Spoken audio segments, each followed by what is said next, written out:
Hi, I'm Justin Conway. Today I'm going to cover how to replace carriage returns in Microsoft Word.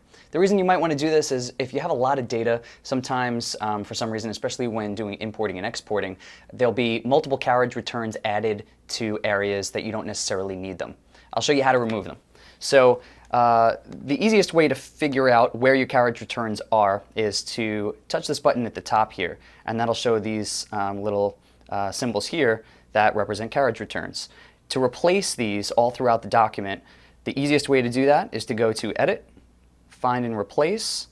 I'm going to use the Replace function here.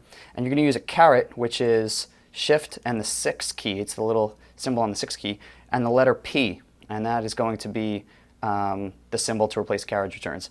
If you hit Replace All, you can see they're all gone, and you just created a paragraph out of all of the information that was separated by carriage returns. So that is how to replace carriage returns in Microsoft Word if you have lots of data that is kind of separated by all the different carriage returns. I'm Justin Conway. I hope that helped. Thanks.